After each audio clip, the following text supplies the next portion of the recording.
इमाम अहमद बिन हम्बल जब कैद में गए थे तो जुमे की वो तैयारी करते और दरवाजे तक आते और जो गार्ड था वो उन्हें रोक देता कि तो आप तो कैद में आप नहीं जा सकते। तो 2-4 मरतबा ऐसा हुआ, हर जुमातुल मुबारक को वो तैयार होते थे। तो एक दिन उस गार्ड ने आपसे कहा कि आपको पता है कि दरवाजा नहीं खुल सकता, लेकिन आप हर जुमे को गुस्ल करते हैं, कपड़े तब्दील करते हैं और उसके बाद आप दरवाजे पे आते हैं, तो फिर मैं कहता हूँ कि वापस चले जाओ, आप वापस चले जाते हैं। तो आप 1 बार हुआ, 2 बार हुआ, 3 बार हुआ, हर बार जब ऐसे होता है तो आप ऐसा क्यों करते हैं? हज़रत इमाम अहमद बिन हम्बल ने फरमाया कि मेरा काम कोशिश करना है, वो सारी जिंदगी करता रहूंगा। आगे रुकावट जो है वो एक अलग बात है। तो हमें खिलाफत के हिया के लिए काम करना है। आगे कहाँ कब खिलाफत कायम होती है वो अल्लाह की मर्जी है और वो होगी। खिलाफत का कयाम ये अल्लाह के रसूल की बिशारत है और अल्लाह हमें तारीख बताती है कि सुल्तान नूरुद्दीन जंगी एक दफा कोई तकरीब थी, तो उस तकरीब के अंदर जो है वो लोगों ने गुफ्तगू की, तो सब लोग खुशगवार मूड में थे और हंस रहे थे। तो सुल्तान नूरुद्दीन जंगी से कहा कि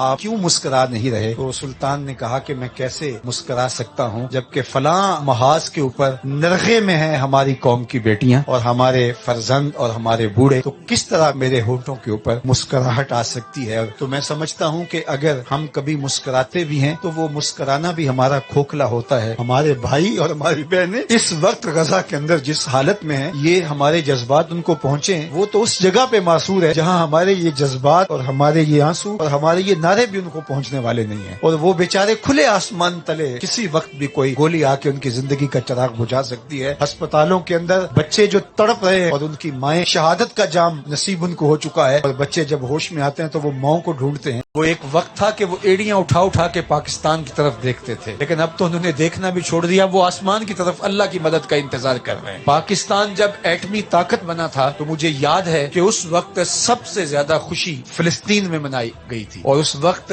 फिलिस्तीन के लोगों ने यहूदियों की आंखों में आंखें डाल के कहा था, अब हमें छेड़ के दिखाना, अब हमारे भाई के पास एटम बम आ गया है। उन्हें हम बताना चाहते हैं कि ना हमारा कोई मिसाइल तुम्हारे काम आने वाला है, ना हमारा एटम बम तुम्हारे काम आने वाला है, ना 76 लाख फौज उम्मत मुस्लिमा की तुम्हारे काम आने वाली है, ना तेल की कमाई तुम्हारे काम आने वाली है, ना हमारे आसूदा हाल सरमायादारों का माल तुम्हारे काम आने वाला है। तुम अल्लाह की मुंतखब कौम हो, अल्लाह ने तुम्हें इस इम्तिहान के लिए चुना है। अल्लाह उन्हीं को चुनता है जिनको पसंद करता है।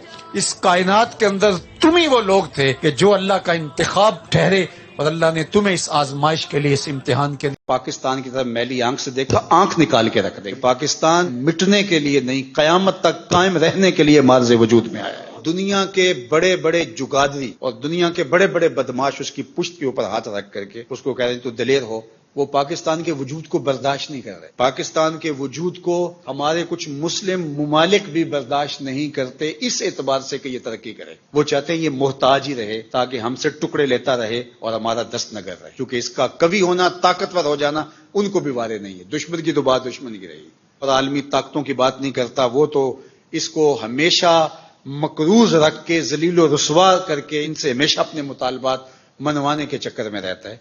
और हमारा हमसाया तो पहले